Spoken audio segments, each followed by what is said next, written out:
அனைவருக்கும் வணக்கம். 6ஆம் வகுப்பு இயல் 3. இதில் நம்ம என்னென்ன படிக்க போகிறோன்னா, அறிவியல் ஆத்திச்சூடி. எழுதியவர் நெல்லை சு. முத்து. அடுத்ததான் அறிவியலால் ஆள்வோம். இதை எழுதியது யார்னா ஆசிரியர், பாடநூல் குழு. அடுத்ததாக ஒரு உரைநடை, கணியனின் நண்பன். இது 3 பற்றி தான் இன்றைக்கி படிக்க போகிறோம். சரிங்களா? இப்போ முதல் செய்யுள் அறிவியல் ஆத்திச்சூடி. எழுதியவர் நெல்லை சு. முத்து.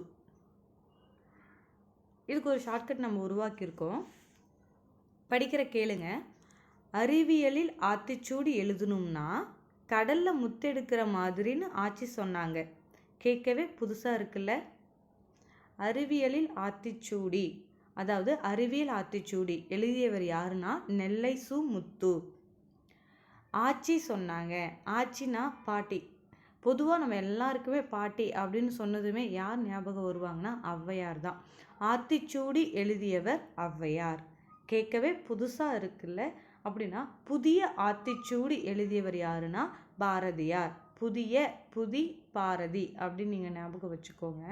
அதாவது அறிவியல் ஆத்திச்சூடி எழுதியவர் நெல்லை சு. முத்து, ஆத்திச்சூடி எழுதியவர் ஔவையார், புதிய ஆத்திச்சூடி எழுதியவர் பாரதியார். 3க்கும் உங்களுக்கு டிஃப்ரெண்ட் நீங்கள் தெரிஞ்சுக்கணுங்கிறதுக்காக தான் இந்த ஷார்ட்கட் உருவாக்கியிருக்கோம்.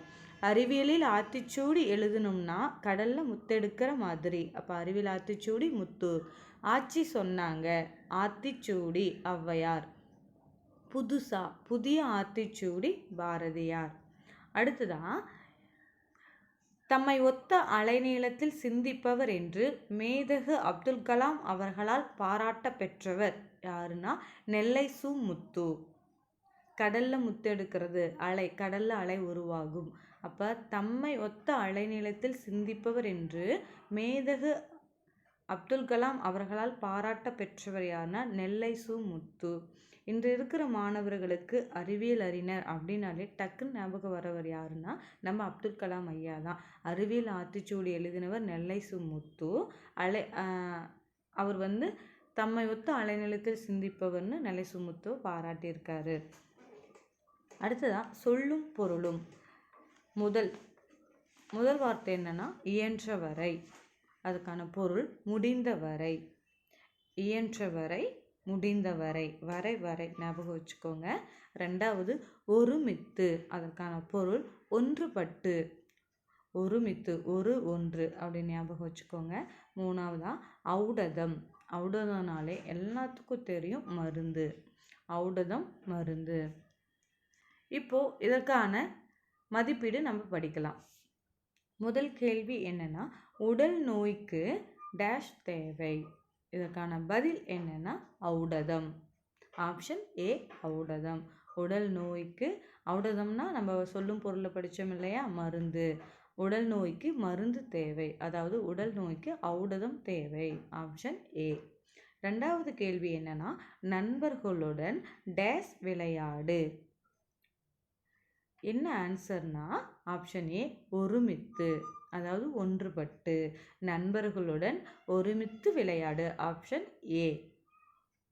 மூன்றாவது கேள்வி, கண்டறி என்னும் சொல்லை பிரித்து எழுத கிடைப்பது. ஆப்ஷன் பி கண்டு கூட்டல் அறி. கண்டறி என்னும் சொல்லை பிரித்தெழுத கிடைப்பது ஆப்ஷன் பி கண்டு கூட்டல் அறி.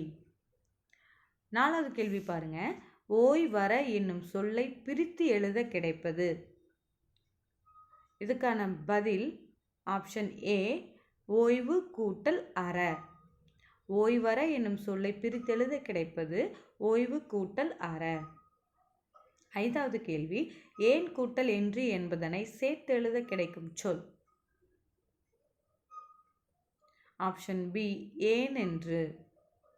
ஏன் கூட்டல் என்று என்பதனை சேர்த்து எழுத கிடைக்கும் சொல் ஆப்ஷன் பி ஏன் என்று. ஆறாவது கேள்வி பாருங்க, ஔடதம் கூட்டல் ஆம் என்பதனை சேர்த்து எழுத கிடைக்கும் சொல். இதற்கான பதில் என்னன்னா ஆப்ஷன் ஏ ஔடதமாம். ஔடதம் கூட்டல் ஆம் என்பதனை சேர்த்து எழுத கிடைக்கும் சொல் ஆப்ஷன் ஏ ஔடதமாம். அடுத்ததாக பாருங்க, எதிர்ச்சொற்களை பொருத்துக. எதிர்ச்சொல்ல பொருத்தணும். இப்போ முதல் கேள்வி என்னன்னா அணுகு. அணுகுக்கு எதிர்ச்சொல் என்ன? விலகு. ஐயம்.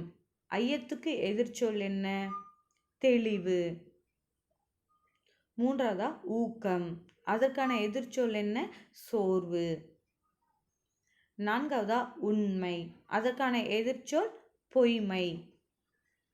அணுகு, விலகு, ஐயம், தெளிவு, ஊக்கம், சோர்வு, உண்மை, பொய்மை. இதெல்லாமே எதிர்ச்சொற்கள். அவ்வளோதாங்க, நாம் அறிவியல் ஆத்திச்சூடி முடிச்சிட்டோம். ரெண்டாவதா அறிவியலால் ஆழ்வோம். இதை எழுதியவர்கள் யாருன்னா பாடநூல் ஆசிரியர் குழு. இதில் நமக்கு கேள்வி பதில்களாக எதுவும் இல்லை, ஒரே ஒரு சிறப்பு வரிகள் மட்டும் இருக்குது. வானை அளப்போம், கடல் மீனை அளப்போம், சந்தி தெரு பெருக்கும், சாத்திரம் கற்போம். இந்த வரிகளை சொல்லியவர் யாருன்னா பாரதியார்.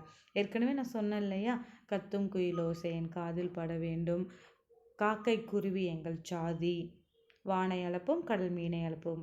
குயில், காக்கை, குருவி, மீன் இந்த மாதிரிலாம் வந்துச்சுன்னா கண்டிப்பாக பாரதியார்னு நீங்கள் எழுதலாம். அடுத்ததான் ஒரு உரையாடல். கணியனின் நண்பன். இந்த கணியன் நண்பன் இந்த பாடத்தில், இந்த உரைநடையில் நமக்கு என்ன சொல்லியிருக்காங்கன்னா, இந்த கணியன் ஒரு ரோபோ கூட பேசிக்கிற மாதிரி, ரோபோ அதனுடைய வரலாறை சொல்கிற மாதிரியும் இடம்பெற்று இருக்கும். இதுக்கு நமக்கு ஒரு சில செய்திகள் மட்டுமே நமக்கு தேர்வின் நோக்கில் வரும். அதை மட்டும் நான் எடுத்து எழுதியிருக்கேன், பார்க்கலாம். இதுக்கான ஒரு ஷார்ட்கட் என்னன்னா, குழந்தைகள் ரோபோ காருக்கு அடிமையாகாமல் செக் பண்ணிக்கோங்க. குழந்தைகள் ரோபோ காருக்கு அடிமையாகாமல் செக் பண்ணிக்கோங்க. அதாவது காரு அப்படின்னா காரல் கபெக். இவர் யார் அப்படின்னா, இவர் தான் ரோபோங்கிற வார்த்தையை தன்னுடைய நாடகத்தில் பயன்படுத்தினார்.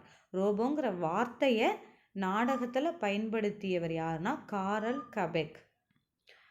அடிமைன்னு எழுதியிருக்கேன் பார்த்தீங்கன்னா, ரோபோ அப்படிங்கிற வார்த்தைக்கு என்ன அர்த்தம், அதனுடைய பொருள் என்னன்னா அடிமை. ரோபோனா அடிமை. செக் பண்ணிக்கோங்கன்னு சொன்னேன் இல்லையா, செக் அப்படிங்கிறது என்னன்னா, இந்த காரல் கபெக்கோடைய நாடு, அவர் எந்த நாட்டை சேர்ந்தவர்னா செக் நாட்டை சேர்ந்தவர். ஆக குழந்தைகள் ரோபோ காருக்கு அடிமையாகாமல் செக் பண்ணிக்கோங்க. காருனா காரல் கபெக், ரோபோங்கிற வார்த்தையை முதல்ல தன்னுடைய நாடகத்தில் பயன்படுத்தியவர். அடிமை அப்படின்னா ரோபோக்கான பொருள் என்னன்னா அடிமை, செக் நாட்டை சேர்ந்தவர்.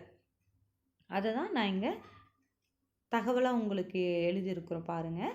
ரோபோ என்னும் சொல்லை முதலாக நாடகத்தில் பயன்படுத்தியவர் காரல் கபெக், செக் நாட்டை சேர்ந்தவர். ரெண்டாவது தகவல் என்னன்னா, ரோபோ சொல்லின் பொருள் அடிமை. மூணாவது பார்த்தீங்கன்னா, உலகிலேயே முதலாக சவுதி அரேபியா தான் ரோபோவுக்கு குடியுரிமை வழங்கி உள்ளது.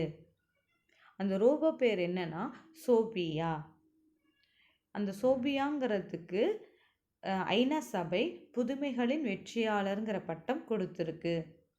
இது எப்படி நம்ம வச்சுக்கலாம்னா, உலகிலே முதலாக ரோபோவுக்கு குடியுரிமை வழங்கிய நாடு, ரோபோவுக்கு என்ன நாடு வழங்குதுன்னா சவுதி அரேபியா. அதனுடைய பேர் என்ன? சோஃபியா. அரேபியா சோஃபியா அப்படின்னு நீங்கள் ஞாபகம் வச்சுக்கோங்க. இது புதுசாக இருக்கிறதுனால புதுமைகளின் வெற்றியாளருங்கிற பட்டத்தை ஐநா கொடுத்துருக்கு. அவ்வளோதாங்க, உங்களுக்கு புரிஞ்சுதான். குழந்தைகள் ரோபோ காருக்கு அடிமையாகாமல் செக் பண்ணிக்கோங்க. ரோபோக்கு குடியுரிமை வழங்கிய முதல் நாடு என்னன்னா சவுதி அரேபியா. அந்த ரோபோவோட பேர் என்னன்னா சோஃபியா. Saudi Arabia. இந்த சோஃபியாவுக்கு ஐநா சபை ஒரு பட்டம் கொடுத்துருக்கு, புதுமைகளின் வெற்றியாளர். இப்போ இதற்கான மதிப்பீடு நம்ம பார்க்கலாம். முதல் கேள்வி என்னன்னா, மனிதன் எப்போதும் உண்மையையே டேஷ். இதுக்கு பதில் என்னன்னா உரைக்கின்றான். Option A. இக்கு வரணும். உரைக்கின்றான், அதாவது சொல்றான். மனிதன் எப்போதும் உண்மையையே உரைக்கின்றான். Option A. இரண்டாவது கேள்வி, ஆழக்கடல் என்னும் சொல்லை பிரித்து எழுத கிடைப்பது. இதற்கான பதில் ஆப்ஷன் ஏ, ஆழமான கூட்டல் கடல். ஆழக்கடல் என்னும் சொல்லை பிரித்தெழுத கிடைப்பது ஆப்ஷன் ஏ, ஆழமான கூட்டல் கடல். மூன்றாவது கேள்வி, விண்வெளி என்னும் சொல்லை பிரித்தெழுத கிடைப்பது. இதற்கான பதில் என்னன்னா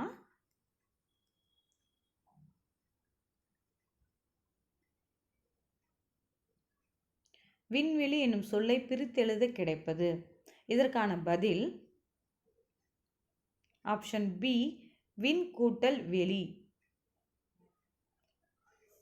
4வது கேள்வி, நீலம் கூட்டல் வான் என்பதனை சேர்த்து எழுத கிடைக்கும் சொல். இதற்கான பதில் ஆப்ஷன் சி, நீலவான். 5வது கேள்வி, இல்லாது கூட்டல் இயங்கும் என்பதனை சேர்த்து எழுத கிடைக்கும் சொல். இதற்கான பதில் இல்லாதியங்கும். Option C, இல்லாதியங்கும். இப்போ கணியனின் நண்பன் அப்படிங்கிற உரையாடலுக்கான மதிப்பீடை பற்றி நம்ம படிக்க போகிறோம். இதுக்கு முன்னாடி படித்த மதிப்பீடு அறிவியலால் ஆள்வோம் அப்படிங்கிற செய்யுளுக்கான மதிப்பீடை படித்தோம். இப்போ கணியனின் நண்பன் அப்படிங்கிற உரைநடைக்கான மதிப்பீடு. முதல் கேள்வி, நுட்பமாக சிந்தித்து அறிவது. இதற்கான பதில் ஆப்ஷன் பி, நுண்ணறிவு. நுட்பமாக சிந்தித்து அறிவது ஆப்ஷன் பி, நுண்ணறிவு. 2வது கேள்வி, தானே இயங்கும் எந்திரம். இதற்கான ஆப்ஷன் பி, தானியங்கி. தானே இயங்கும் எந்திரம். இதற்கான பதில் பி, தானியங்கி. நின்று இருந்த என்னும் சொல்லை பிரித்து எழுத கிடைப்பது. இதற்கான ஆப்ஷன் பி, நின்று கூட்டல் இருந்த. நின்றிருந்த என்னும் சொல்லை பிரித்தெழுத கிடைப்பது ஆப்ஷன் பி, நின்று கூட்டல் இருந்த. அவ்வுருவம் என்னும் சொல்லை பிரித்தெழுத கிடைப்பது ஆப்ஷன் பி, ஆ கூட்டல் உருவம். 5வது கேள்வி, மருத்துவம் கூட்டல் துறை என்பதனை சேர்த்தெழுத கிடைக்கும் சொல். மருத்துவத்துறை. இத்து வரணும். மருத்துவத்துறை. Option D. 6வது கேள்வி, செயல்கூட்டல் இலக்க என்பதனை சேர்த்து எழுத கிடைக்கும் சொல். ஆப்ஷன் ஏ, செயல் இலக்க. செயல்கூட்டல் இலக்க என்பதனை சேர்த்து எழுத கிடைக்கும் சொல் ஆப்ஷன் ஏ, செயல் இலக்க. 7வது கேள்வி, நீக்குதல் என்னும் சொல்லின் எதிர்ச்சொல். நீக்குதல் என்னும் சொல்லின் எதிர்ச்சொல் ஆப்ஷன் டி, சேர்த்தல். எளிது என்னும் சொல்லின் எதிர்ச்சொல் ஆப்ஷன் ஏ, அரிது. கோடிட்டிடங்களை நிரப்புக. மனிதன் தன் வேலைகளை எளிதாக்க கண்டுபிடித்தவை எந்திரங்கள். 2வது கேள்வி, தானியங்கிகளுக்கும் எந்திர மனிதர்களுக்கும் இடையே உள்ள முக்கிய வேறுபாடு செயற்கை நுண்ணறிவு. 3வது கேள்வி, உலக சதுரங்க வீரரை வெற்றி கொண்ட மீத்திறன் கணினியின் பெயர் டீப் ப்ளூ. Deep blue. 4வது கேள்வி, சோஃபியா ரோபாவுக்கு குடியுரிமை வழங்கிய நாடு. ஷார்ட்கட் சொன்னோம் இல்லையா, சோஃபியா அப்படின்னா Arabia. Yeah Sophia Arabia, Saudi Arabia. Sophia ரோபாவுக்கு குடியுரிமை வழங்கிய நாடு எதுனா சவுதி அரேபியா. அவ்வளோதாங்க, இன்றைய பாடம் முடிந்தது. அனைவருக்கும் நன்றி. மீண்டும் அடுத்த வகுப்பில் சந்திக்கிறேன். நன்றி.